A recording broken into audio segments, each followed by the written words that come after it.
Good morning, everybody. It's great to see you out here this morning. And it's a great honor and privilege for me to kick off our whole day and this discussion on global human development this morning. I want to start with something that I think will surprise many of you, and it's this. We live today in the era of the greatest progress amongst the global poor than at any time in human history. There has never been a time like the last 20 years since the end of the Cold War and the opening of China that we have seen so much progress in reductions in poverty, increases in income, improvements in health and education, reductions in violence and conflict, and the spread of democracy. It's never happened before on this scale with so many of the world's poor. That surprises most people because the conventional wisdom is that development doesn't work, that many people are left behind, that with a few exceptions in China and in India and the Asian miracle countries, everyone else is left behind. But the conventional wisdom is wrong, and it's increasingly so over the last 20 years. Let me show you what I mean. I want to just glimpse at just a couple of indicators of the progress on global development. This first one shows the average income across all people in all developing countries since 1960. And you can see from 1960 till 1976, there was a little bit of improvement and increase in average incomes. But then for 20 years, from the mid-70s to the mid-90s, there was no change in the average income of people who lived in the world's poorest countries. No change at all for 20 years. In fact, in many of those countries, incomes actually fell because this is the average. It is this 20-year period, which is why most people think that development is failing, because they have in their heads that incomes don't change, that poverty doesn't fall, that nothing gets better, and that everybody lives under dictatorships. And it was often true in those days. But those days are over, increasingly. Not for everybody, but for more and more people living in poor countries around the world.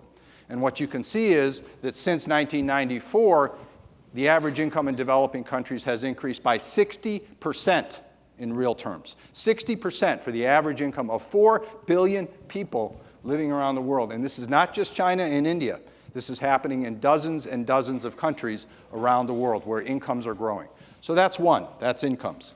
The next thing that I want to look at is health outcomes. This graph shows the average number of kids, the percentage of kids that die before their 5th birthday. And it tells us that in 1960, in all developing countries, 22% of children died before their 5th birthday. 22%, 1 out of 5 kids died, which is absolutely unacceptable. Just unacceptable and unimaginable. But that was the reality around the world in 1960. Today, it's down to 5%, 1 out of 20, which is still unacceptable and unimaginable. But it is a whole lot better than 22%. And what that means is that the reduction from 22% to 5% means that 17 kids out of every 100 live today that would have died just a couple of decades ago. It's never dropped that fast for so many people around the world. So that's income, that's health, and now we're going to look at poverty. This shows the number of people in the world, just the number of people, living under $1 a day in today's terms. There's 2 different lines because it's 2 different data sets which are not exactly the same. The first one goes all the way back to 1820.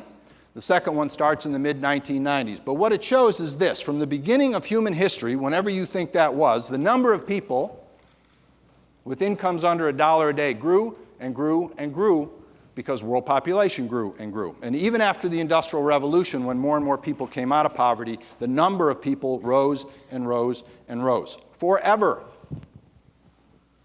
Until the 1980s and 1990s, when for the first time in history, the absolute number of people living under $1 a day began to fall. And it didn't just fall, it's collapsing. It's fallen almost in half in 30 years. Think about that for a moment. The number of people living in absolute poverty rose from the beginning of time until the 1980s, and since then, it has fallen by almost half. China is a big part of that, for sure. That's why it started in the 1980s, but it's not just China. It's lots and lots of other countries, small and large around the world, where for the first time, poverty is falling. So that's poverty. So we've got income, we've got health, we've got poverty. but it's also the spread of democracy. Since the end of the Cold War, democracy has spread around poor countries like never before.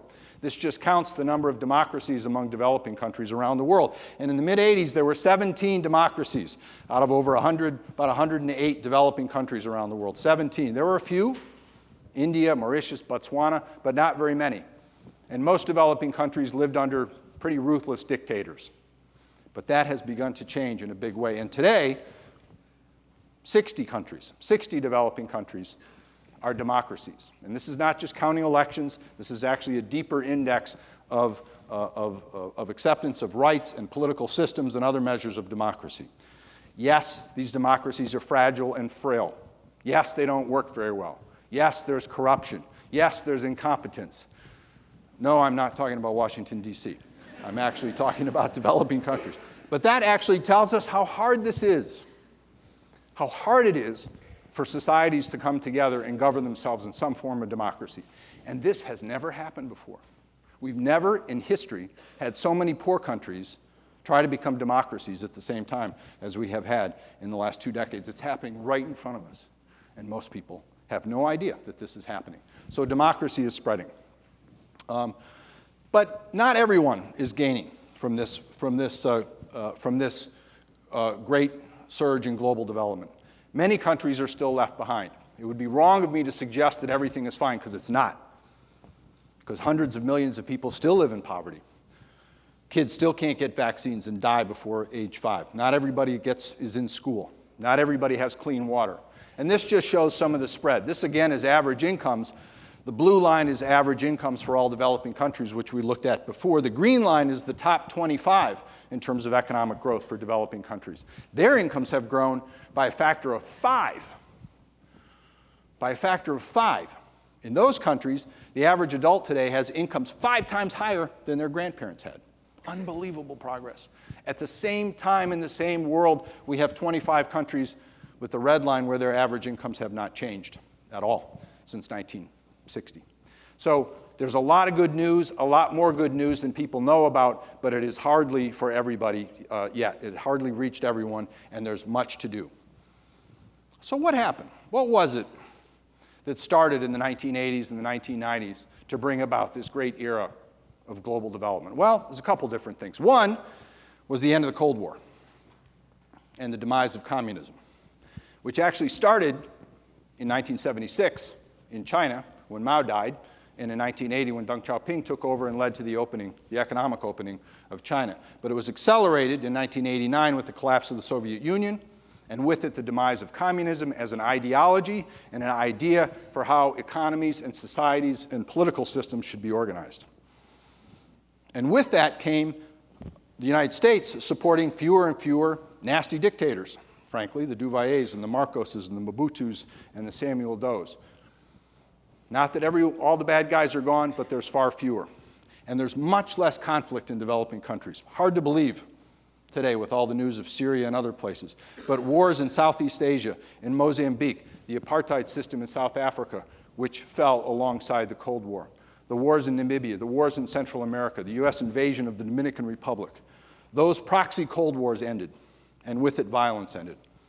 And the idea of strong state control in economic systems and political systems gave way to more inclusive forms of economic systems, more market-based, not necessarily free markets, but a more mixed economy with a strong role for governments as well as for business, and a much more inclusive political system. Ideas changed with the end of the Cold War. But it wasn't just the end of the Cold War, it was also the rise of technologies and the advent of cell phones and the internet and new agricultural technologies and vaccines for kids and oral rehydration therapy. Technology had a lot to do with it. But it was also increased global interconnectedness and integration. Globalization, as some people call it. More trade, more financial flows. The ways for those technologies to spread, for knowledge and ideas to spread, for people to communicate with each other easier than before. All of those things combined. But what really triggered it was change makers at the global and the local level. It was people in developing countries who stood up and led their countries from dictatorship to democracy. It was local leaders who said, we're going to hold our governments accountable. It was people like Jim Grant at UNICEF who said, we can immunize kids around the world. It was people that started the Global Fund for AIDS, TB, and malaria. It was people who figured out that we could take insecticide and put it in bed nets so that mosquitoes wouldn't kill people through malaria. It was people who started a local school to educate kids. It was people who started a local clinic so that pregnant women wouldn't die giving childbirth. It was change makers around the world, here in every country in the world. So this is the past.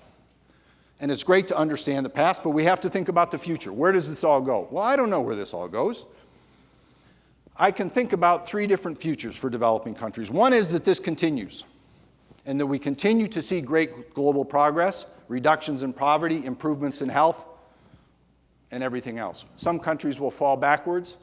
Mali has had some problems. Egypt, we don't know what's going to happen, but others emerge. Cote d'Ivoire, Myanmar, Burma, Liberia a few years ago, and that the great progress continues. That's the scenario I hope for, but it's far from guaranteed. We could also have all of this derailed by too much pressure on the planet. Too many people, population growth, resource demand for energy, climate change.